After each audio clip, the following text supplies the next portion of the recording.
Welcome to InFocus. I'm Rosalind Rice. Cancer is the #1 cause of death by disease for children. Although billions of government dollars are spent on cancer each year, only 4% of that funding goes to help childhood cancer. Many organizations work to bridge that gap. We take a look at the oldest, St. Jude Children's Research Hospital. They've been working for 60 years to help save the lives of their young patients. Their motto is no child is denied treatment because of race, religion, or the family's ability to pay. The hospital is located in Memphis, Tennessee, but their clinics and fundraising offices throughout the country work to find new avenues for saving lives. Julie Staley shows us more about their work. Fundraising has had to change for many charities because of the pandemic, but for St. Jude Children's Research Hospital, it's brought a new future for the way they raise money for childhood cancer. A real dream has come true, for this benefit premiere launches a drive for a new hospital sponsored by the film star Danny Thomas, here arriving with his family.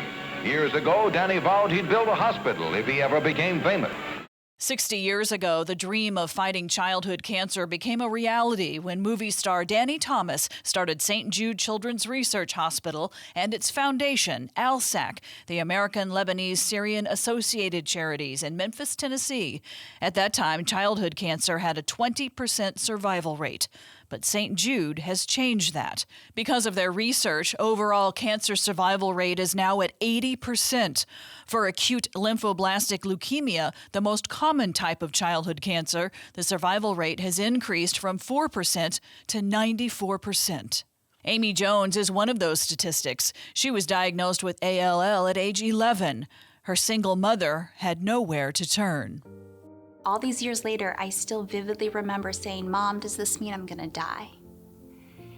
And as any parent would respond, she just kind of choked out, "I don't know," because she didn't want to lie to me, and she, for the first time in my life, didn't have any answers for me.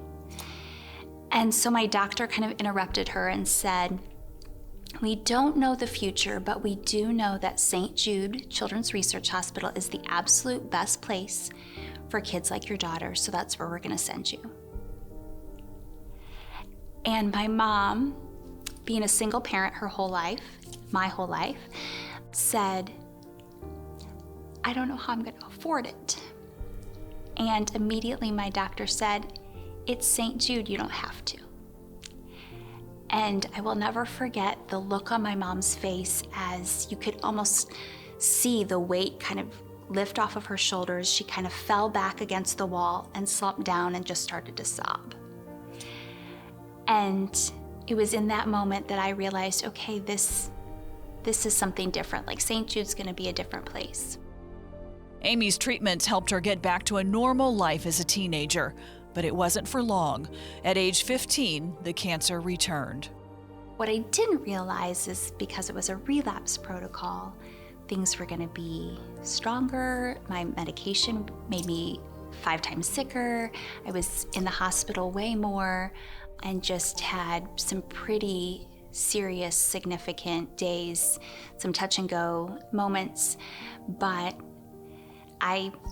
through the grace of God and through the help of St. Jude, was able to make that another 2.5-year protocol.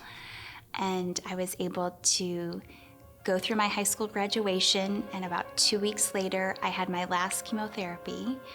And I have then been able to go to college, been able to get married. The pandemic hasn't slowed down research, but fundraising has been hit hard. Staff have had to abandon most of their traditional events to raise money, but St. Jude has a different approach to reach out to donors. I think it's all about meeting people where they're at, for sure. I know I like to meet face-to-face with people, but I have definitely picked up the phone more now. You meet them individually and be like, okay, what excites you about St. Jude? Is it the proton beam therapy? Are you interested in the research? Or are you more interested in the red wagons that replace wheelchairs? If St. Jude can figure out a way to do all these protocols and fight these tremendous diseases, we've been able to figure out ways to do fundraising. So we, like most of the world, have been relying on lots of virtual, lots of digital platforms, finding ways to connect with people through social media, and finding ways that we take maybe something that they're already doing and are able to incorporate. Some of their biggest supporters aren't donors, but volunteers, and St. Jude hopes to engage them in a new way. So we want to empower them, give them the resources that they can do to fundraise and be proud of what they've done and get to celebrate them somehow. So we have different ways of doing that, and I think that's the biggest takeaway from all of this, is that we have some really great people, and let them fly. Only 4% of federal funding goes to childhood cancer. St. Jude is not the only organization working toward cures for children and help for families. There are dozens of charities and hospitals working to make a difference. But after 60 years, St. Jude is the largest and longest-running organization of its kind. However, it isn't free of criticism that they're not doing enough to help.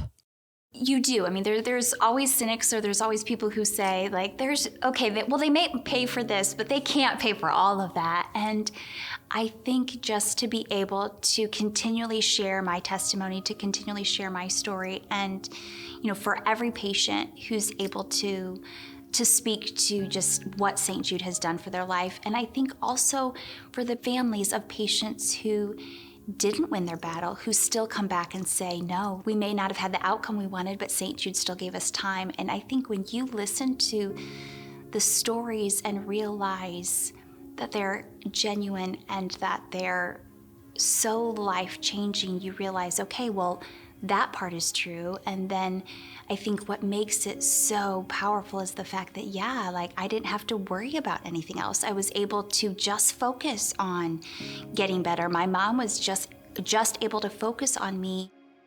St. Jude ranks among the top charities to donate to from watchdog groups. They've repeatedly been named one of the best hospitals in America by U.S. News and World Report. The doctors and researchers do not have to worry about money at all. It is seriously laboratory to bedside. So not only are these doctors treating the patients, they're also doing the research. So they're doing both things, which doesn't happen at many hospitals. Their fundraising dollars are already committed. St. Jude has pledged over $11 billion in the next 6 years for research and treatment. For InFocus, I'm Julie Staley. When it opened in 1960, St. Jude was the first fully integrated hospital in the South at a time when segregation was common in the region. Today, they serve patients of every background. St. Jude is the only pediatric research hospital that's been awarded a National Cancer Institute support grant. Treatment of childhood cancers has made remarkable progress, particularly in recent years. A Springfield pediatric oncologist claims a diagnosis of leukemia in the 1960s was like a death sentence, but now that child has nearly a 100% chance of survival. Mark McDonald sat down with Dr. Gregory Brandt for this interview. Dr. Greg Brandt, for those of us on the outside looking in at pediatric oncologists, it must be a very disturbing and difficult field to be in, watching kids in this situation. But at the same time, since you've been in this field, you've seen a lot of improvements and a lot of progress as well, haven't you? I have. I get that comment a lot that, gosh, it's got to be a tough job. Yeah. Sometimes it is, some days it is, but generally it's much more satisfying than it is depressing. Mm-hmm. I talked to you earlier and told you that I'd like to focus on progress, hope, and looking toward the future for a better go for kids who are diagnosed with cancers. And you said there's lots of hope on the horizon. Give us a rundown. So if we look back at the history of the most common malignancy that we deal with, pediatric acute lymphoblastic leukemia, this was a deadly disease. It was a death sentence in the 1950s, 1960s. And steadily since then, survival has been increasing and increasing and increasing. Generally through the addition of more chemotherapy, different ways of giving chemotherapy, different durations of therapy, but most recently with the addition of new technologies, immune-mediated, using the body's own immune system to eradicate its own cancer. How does chemotherapy affect, or how does it trigger an immune the immune system? So the chemotherapy doesn't do this. We engineer the body's immune system to attack the malignant cell. Now, this would only work in tumors, is that right? Or would it work also in the blood cancers? It works very well in the blood cancers. We're still trying to develop this technique for solid tumors. That's a little slower. That's a little slower in development currently. When you are treating a blood cancer like leukemia, Yes. what does the chemotherapy actually do? So what chemotherapy?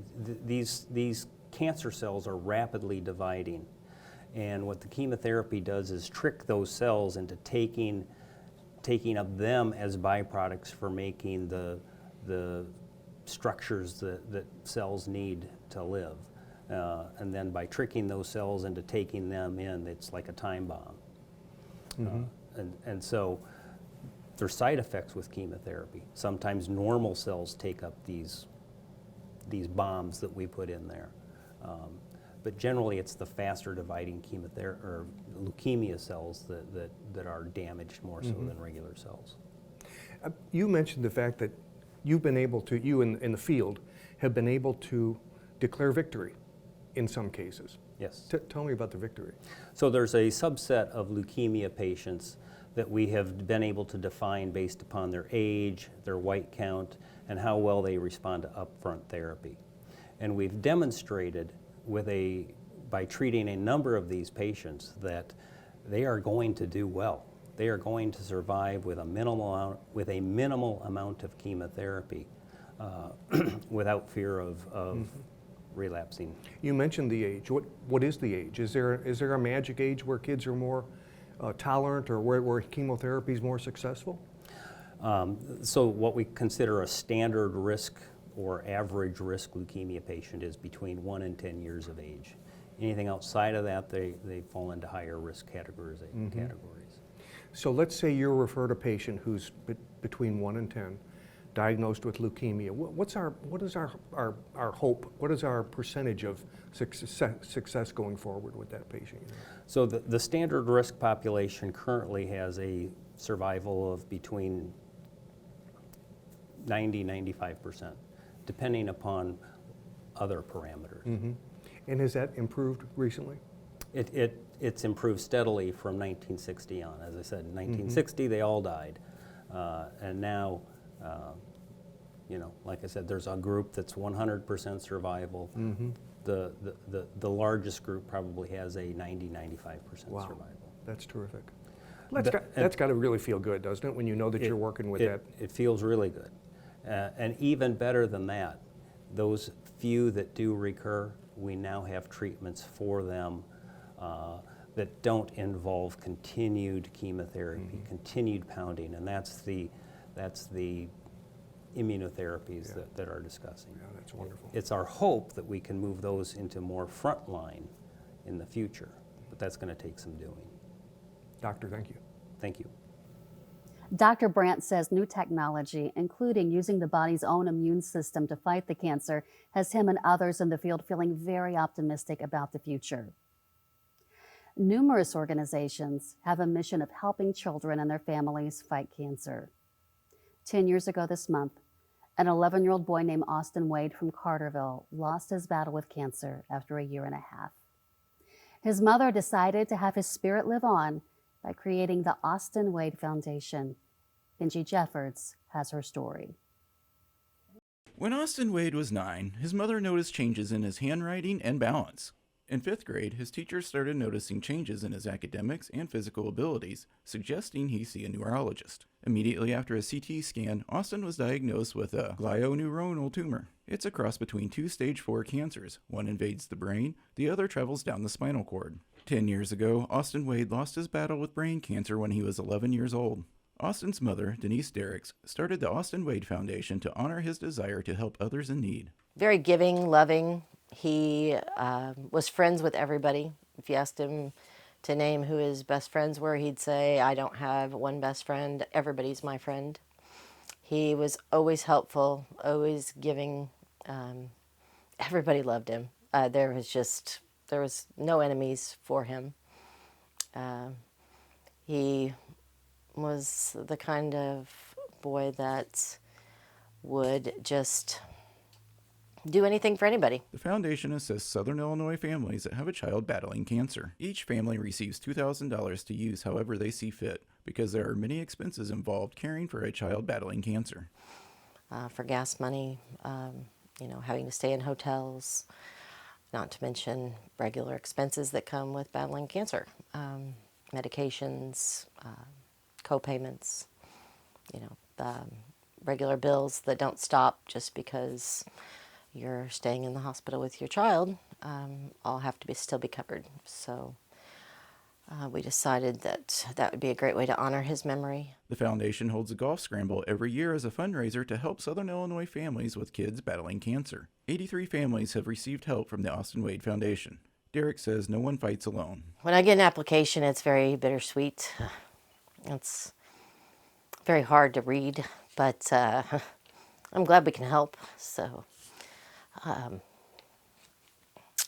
I write everybody a personal letter along with the check that we send, and I always volunteer my ear,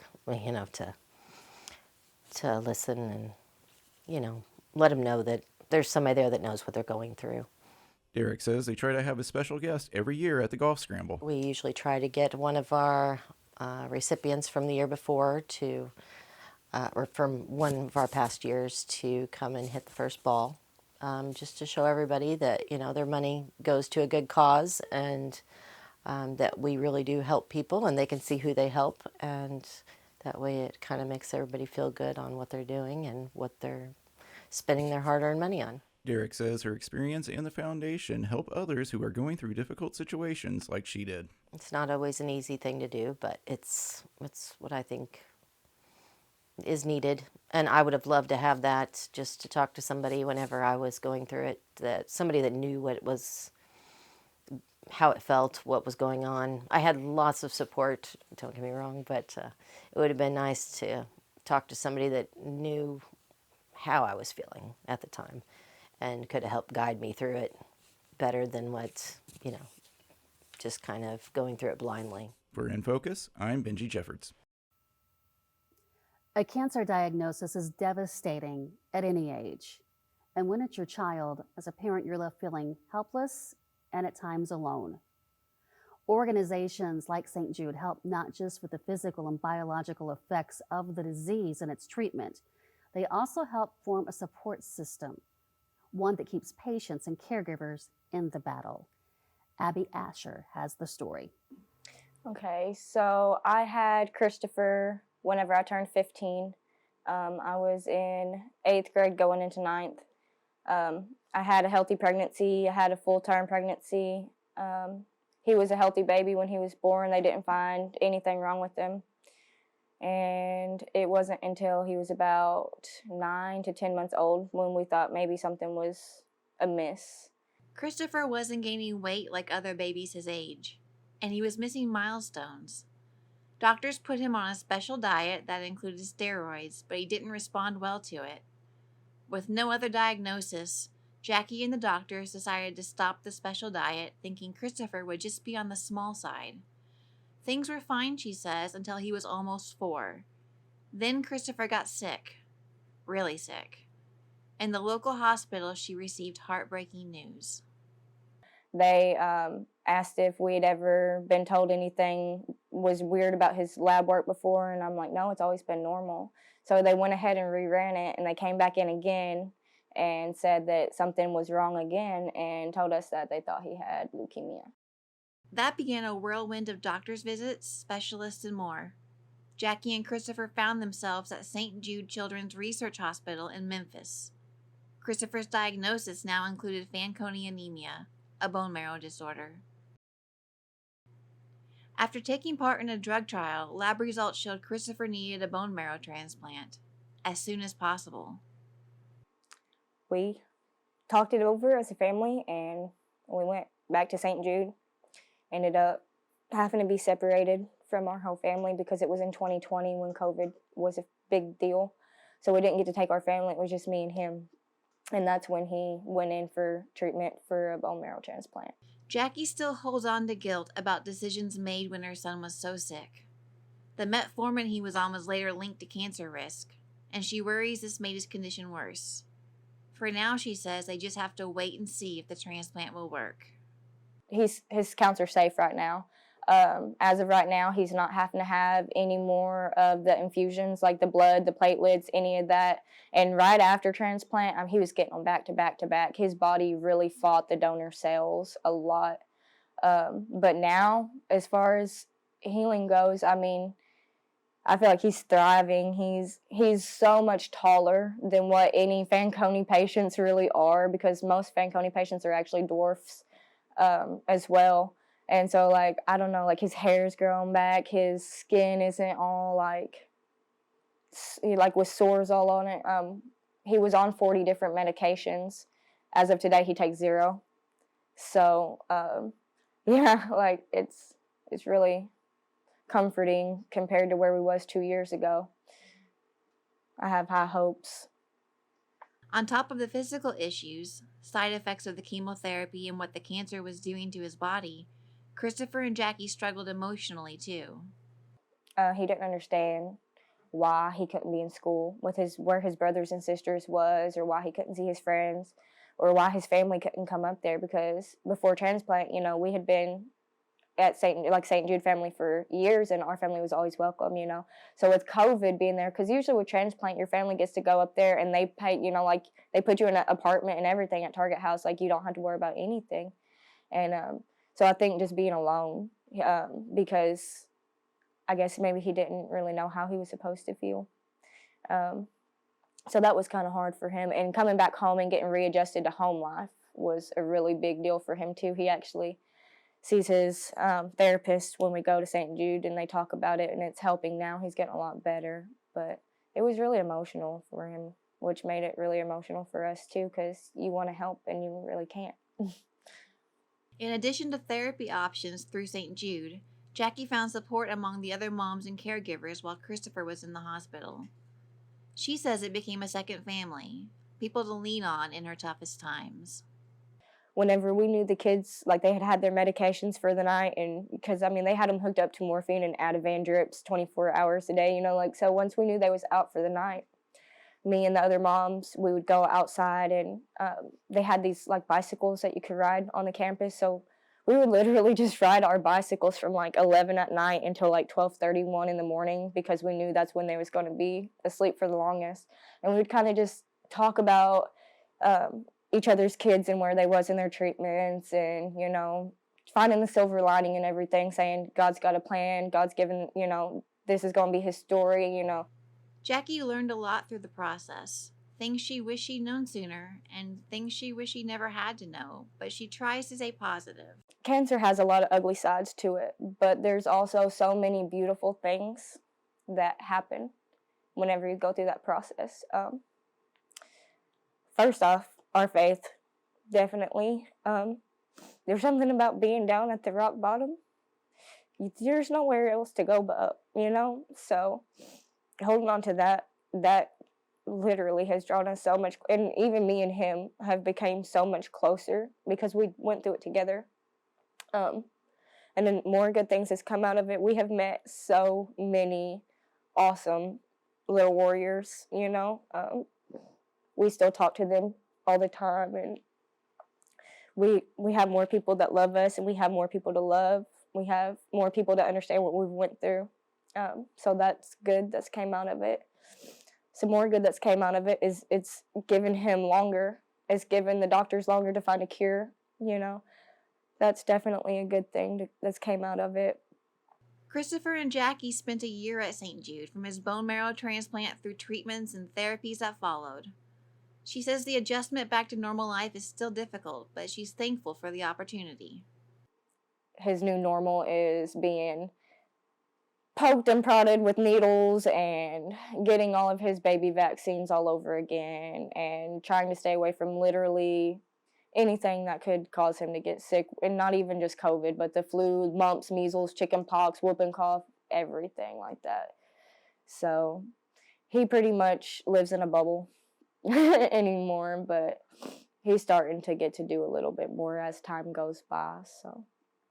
Now Jackie says her focus is helping to find a cure, and she hopes that in time both she and Christopher will see that happen. Until then, Christopher has a message for others going through similar circumstances. I'd tell them to keep up their hopes and don't stop trying and don't give up and always pray every night. For InFocus, I'm Abby Asher. Thanks for joining us for another episode of InFocus. If you'd like more information about this or other episodes, please visit our website, WSIU.org. From all of the InFocus team, thanks for watching. I'm Rosalind Rice.